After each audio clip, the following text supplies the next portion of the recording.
In a way, I feel like, did we hear the Lord wrong? Hey guys, Michelle here. Nate Watson, welcome to LosWatson's Familia.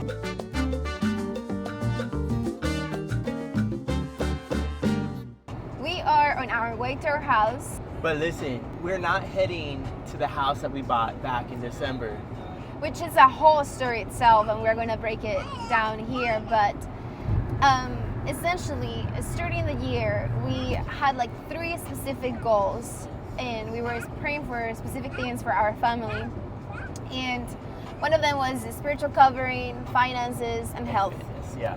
And really, like, those were like the focus areas. And in our experience, we have been very audacious in previous years, like making a huge list of goals and things that we wanted to accomplish, and we just felt we need to just kind of like make it simple and break it down. Like, so that's what we did.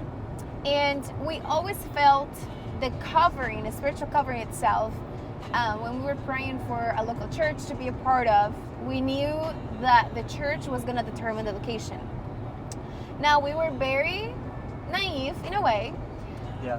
because we literally, it's kind of embarrassing, but we honestly ChatGPT'd the 10 cities, the top 10 cities that have the best airports, The best food. the most outdoor activities, opportunities, all of that. Things that we were like, oh, it was so good if the Lord provides a church that we can be a part of in any of the cities that we're praying for. But the thing is, the Lord oftentimes will call us to places that we never even consider in our list. So long story short, we're heading right now to Columbia, South Carolina. We bought a house maybe 3 weeks ago. It is the craziest story. And it's been a wild story. The only reason we're sharing it publicly is because we just felt like, I wonder if there's somebody out there that is also praying for God's direction. Yeah. And I think sometimes when God responds with something that we don't like, we tend to rebuke it or say like, no, this is definitely the devil, like this cannot be God. It's like a call from God then becomes an option and not obedience. And Yeah. you just got to be obedient. Or just simply like, because it's not in your prayer list, you say, no, the Lord will give me the desires of my heart. But quite honestly, the closer you get to the Lord, the more He's gonna align your desires with His. And that's exactly what He did with us. We consider Columbia, like that Bible verse in the Bible where people were judging Jesus and the place that He came from, and they were like, can anything good come from Nazareth? Yeah. Literally, like, we had a bunch of friends moving to Columbia and to be part of this church, and they were just like honestly testify about all the things that the Lord was doing in their families and through this church. And they're like, well, the presence of the Lord is everywhere, and I'm so glad the Lord called you there, but not for us. Yeah. And Like, you gotta understand, like, the first day we went to Columbia, moving there was not on the list at all. We were just visiting. Yeah. We got there early because we were like, let's go explore Columbia. We got an Airbnb, stay the night. We get there at like 11 a.m. And we're like, whoa, what did we just walk into? There's literally nothing to do. So we go get lunch, worst meal. And we're like, let's just go back to the Airbnb and wait until the service starts, because there was literally nothing to do there. Yeah, there was like a something that they call revival night, which is basically like a prayer night at this church, and our friends were like, you guys should come, and again, we just did it in the spirit of support. And yeah, I mean, it's a prayer night, why not? It's not that we're moving there or anything. And as we were driving through their downtown, I looked at Nate and I'm like, wow, what an ugly city. We will never move here. And then I proceeded to say, you really need to be called to move to Columbia, because why would you move to Columbia? There's nothing here. And it was so funny because, we went to the church service. Evidently, the Lord was there. Like, if you know, I don't know if you're watching and you've been Christian for a while, you're just getting to know the Lord, but there is something that when you walk into an atmosphere where the Lord is, you kind of like just feel like, oh, this is different. Like Yeah.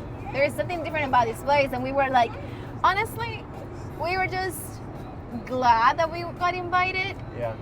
And it felt like, oh, it's so cool that, you know, our friends moved to a healthy place. That's literally what we just felt. I even remember just being like, Lord, you know, you did it for them, do it for us, but not here. And then the Lord just kept moving in our hearts. Like, I mean, you know anything about us, we didn't want to make any decisions out of emotions either, and we just didn't want to also ignore what God was doing in our lives and our heart. And we just started like to watch different sermons that they had, and there was a specific Sunday. I think you should tell that story. Yeah, so there was a specific Sunday where they had a guest speaker come in, but it wasn't like this person was giving a certain, like, preaching necessarily.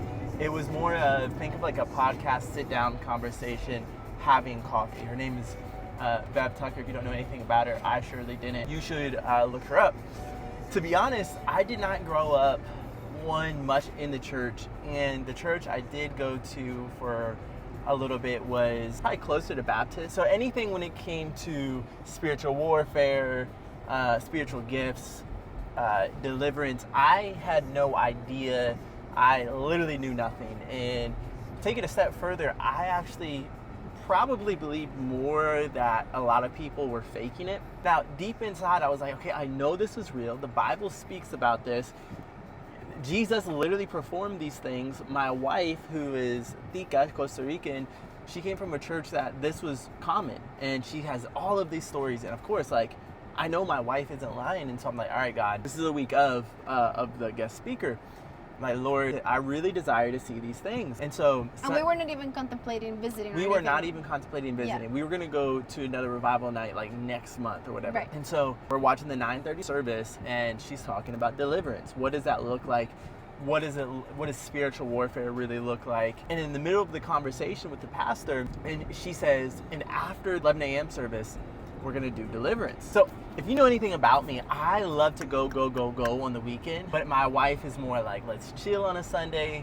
When she said that, I was like, inside, I'm like, we got to get there. Like, I want to go. Which, for context, we're like an hour and 15 minutes from there. So we're pretty far from there. But my wife knows me, and she knows what I've been wrestling with, and she looks at me and she's like, do you want to go? And I'm, without hesitation, I'm like, absolutely I want to go. Like, I have to get there.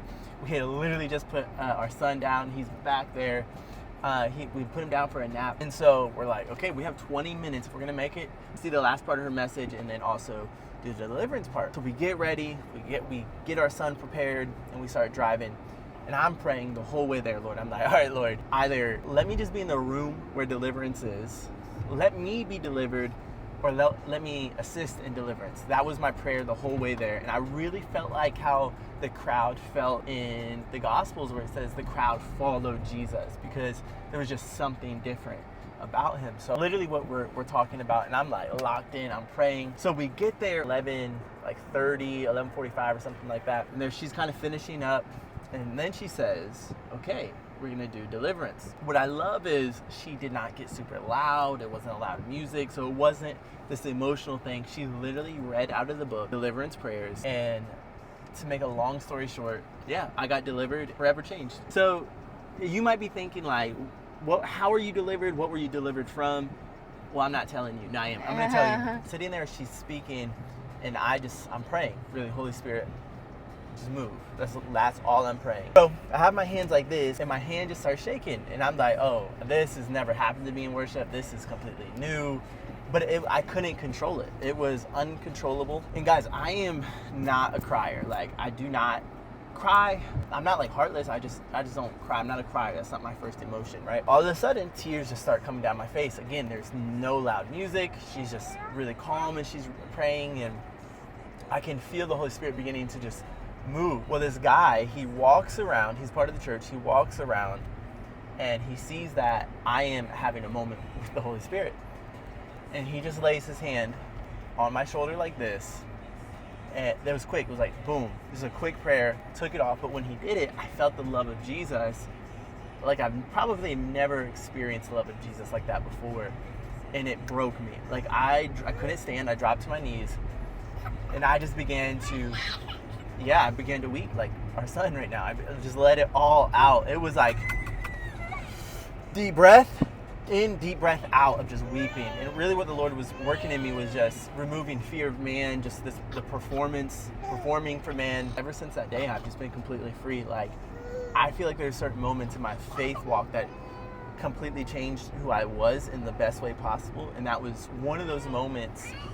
It felt like just a weight was lifted off my soul that I didn't know I was carrying. So we go through that worship experience, and we're just sitting there, and the pastor's kid, he's probably like 9-10 years old, he's praying for his dad. Such a beautiful thing to see, like, kids that young pray. And so it just touched our heart. And then at the end, I saw something that really stuck out to me was just the joy that I saw my wife worshiping with, jumping up and down. It was just so beautiful to see that. And I'm like, I've known my wife for 4 years. I had never seen this side of her come out. And so to be able to see that was such a beautiful thing. And so we end up leaving that Sunday, and the car was silent. Our son was asleep, and both her and I were just processing. And both of us kind of knew what we were processing. We both knew, oh shoot, this was different. This was different, and this might be the place that God is calling us to.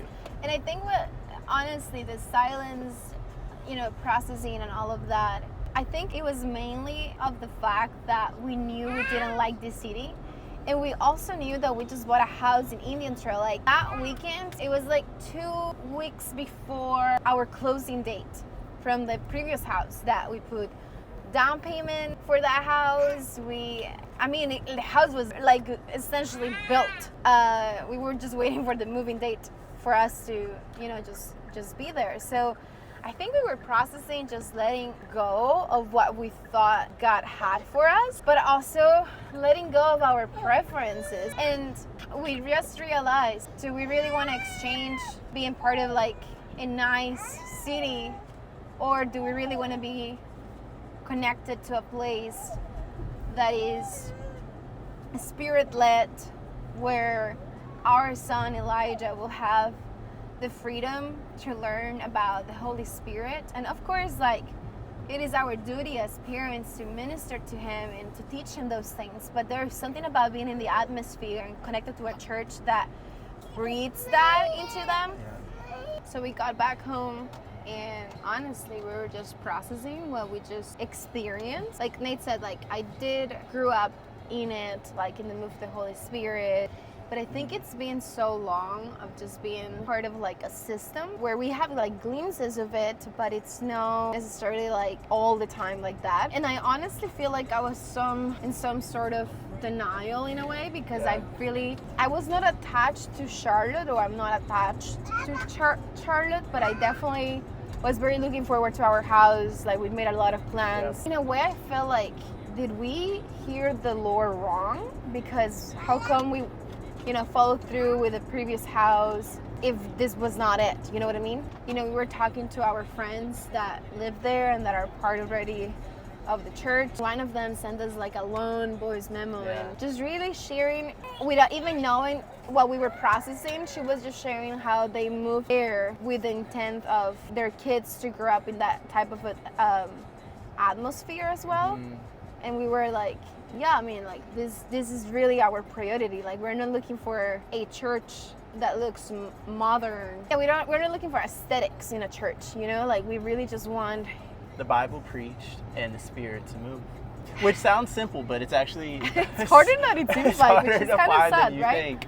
Right? Yeah. It's kind of sad in a way. On Monday, you were driving to the office. Yeah, so I was driving on the way to the office, and I decided to share what I was wrestling with on that Sunday on the way back, on Monday on the way to work, which I literally just sent a voice memo, probably like 12 seconds, of saying, babe, this is going to sound unfortunate, but I think we should really start to pray if this is the place we should move to or not. So don't get me wrong. I do feel like there are instances where the Lord will ask you to pray and seek wisdom, and I believe that there's nothing wrong in asking for confirmations or all of this, but in our position, in the place that we were at, I just felt like it was immature of us to ask for a confirmation when we just felt so convicted. Where we were praying for this for 6 months consecutively, like, we were very consistent about praying for this.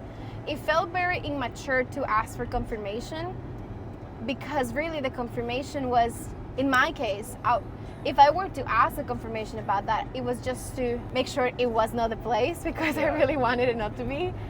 So it was really just going to be to procrastinate the decision. That's good. And that's how we knew, no, there is no confirmation needed. Now, practically speaking, it was really hard because, I mean, we did put money down for the other house. Yeah. We had no house, no job, not nothing in Colombia. Like, I do work remotely, but for him, it was like... I didn't have anything lined up. So it it's very much like a faith move. Like, I don't want us to tell this story and think, oh, that was easy.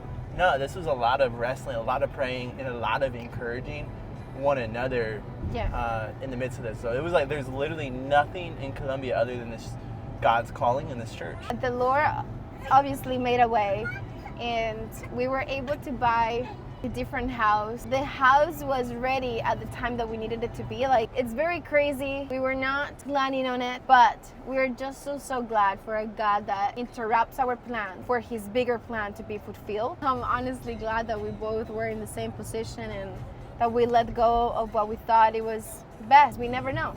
The truth is, God's plans are greater than ours and higher than ours, and we trust him. We cannot, be selective. We just need to trust him in all. So, Columbia, South Carolina, here we go.